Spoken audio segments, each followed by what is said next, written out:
Audio Jungle. Audio Jungle.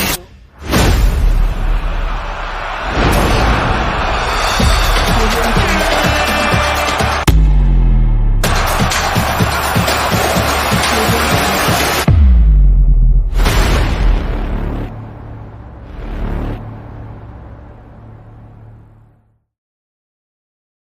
Terminé, le Real Madrid est éliminé de la Ligue des Champions 2024-2025. Pour moi, il y a un monde d'écart entre Arsenal et le Real Madrid. Et ça s'est vu entre les deux matchs. Bonsoir à toutes et à tous, les amis. Bienvenue dans cette nouvelle vidéo sur ma chaîne Lamindowski. Avant de continuer la vidéo, les gars, je vous demande encore une fois de vous abonner, activer la cloche de notification, partager les vidéos, liker et surtout commenter, les amis. Arsenal qui vient de crucifier le Real Madrid au Santiago de Bernabéu, 2-1. Franchement, une victoire très importante des Gunners, une victoire très méritée des Gunners, une qualification en demi-finale des Gunners qui est très bien méritée.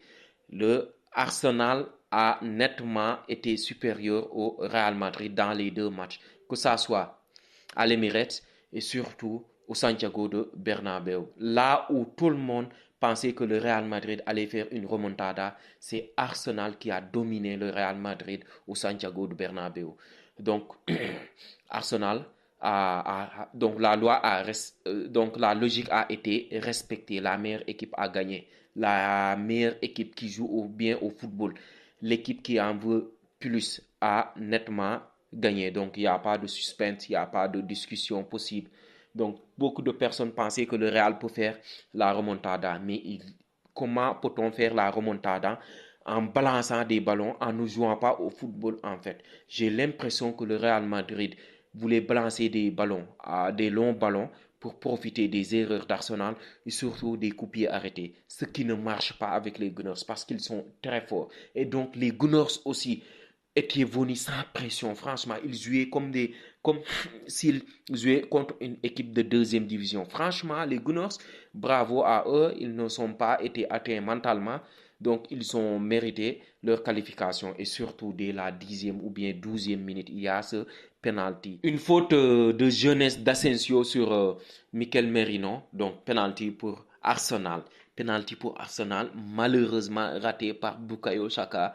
Le penalty est sorti par Courtois. Là, je me suis dit, le Real Madrid peut le faire. Il y a des signaux positifs du côté du Real. Courtois qui arrête le penalty, qui va vers les supporters et surtout qui jubile vers les supporters, qui harangue le troupe madrilène. Je me suis dit, aïe, les vieux démons du Santiago de Bernabéu vont revenir. Mais malheureusement, Arsenal a su tenir, Arsenal a su arrêter cette hémorragie aussi.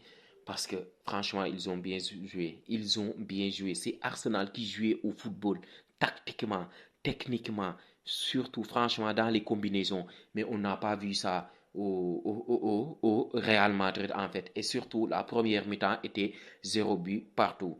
Donc 0 but partout. Le Courtois a fait des arrêts exceptionnels. Et surtout, le Real Madrid n'a pas cadré une seule frappe en première mi-temps. C'est énorme. Une équipe qui veut faire la remontada et ne pas cadrer une frappe en première mi-temps, franchement, c'est catastrophique. C'est nullissime en fait. Donc en deuxième mi-temps, le match démarre aussi dans les mêmes intentions. Les deux équipes qui veulent marquer, le Real qui pousse un peu et on ne sait pas comment il pousse parce qu'il n'y a pas de jeu, il n'y a pas de fond de jeu. Et ce qui me frappe, c'est la pauvreté dans l'animation offensive du Real Madrid. Je pense qu'il joue les individualités en fait. Et Courtois l'a si bien dit en zone mixte. Il a dit il faut jouer en équipe.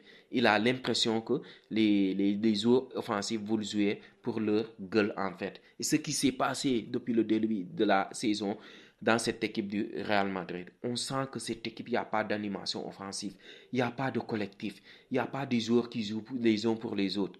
Et surtout, le quatuor de devant, ils n'ont pas fait d'efforts défensifs.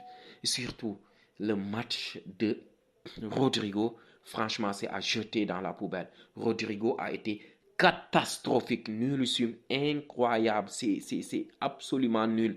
Et Kylian Mbappé aussi, qui a dû sortir à cause d'une blessure. Mais franchement, le match de Kylian Mbappé aussi, c'était inexplicable. Kylian Mbappé aussi a cru obtenir un penalty, mais l'arbitre s'est trompé en fait. Franchement, il a simulé, il méritait quand même un carton même jaune.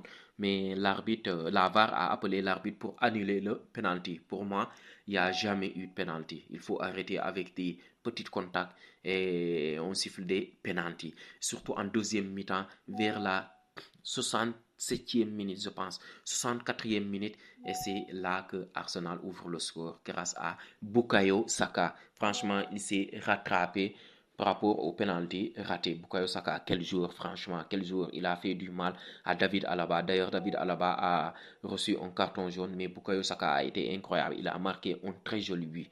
Un très joli but, et surtout, il a jubilé comme Thierry Henry lorsqu'il avait fait ça en 2006 contre le Real Madrid au Santiago Bernabéu. Franchement, Bukayo Saka, quel match, et surtout Odegaard aussi, quel match de sa part aussi. Il a fait un match énorme, et surtout l'homme du match, Declan Rice, qui a fait un match incroyable et surtout une magnifique passe décisive. Quel match de sa part. Le match aller, il a été l'homme du match, et aujourd'hui, il a été l'homme du match aussi. Et surtout, 3 minutes plus tard, c'est le Real Madrid qui marque. Comment ils ont marqué? Grâce à une erreur d'Arsenal. Franchement, je pense que le Real Madrid pouvait jouer jusqu'à demain sans marquer de but dans le jeu. Un but qui a été franchement organisé, un but collectif en fait, parce que c'était tellement pauvre.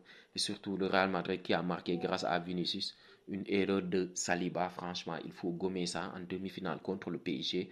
Et surtout aussi, dès la fin du match, une contre-attaque express grâce à Martinelli. Arsenal crucifie, assomme le Real Madrid, et Arsenal gagne 2-1 au Santiago Bernabéu. Donc le Real Madrid n'a jamais gagné contre Arsenal. Donc en 4 confrontations de qualification, Arsenal a tout passé, franchement. Donc une victoire exceptionnelle des Gunners qui vont affronter le PSG en demi-finale. Je pense que ce sera le 29 ou bien le 30.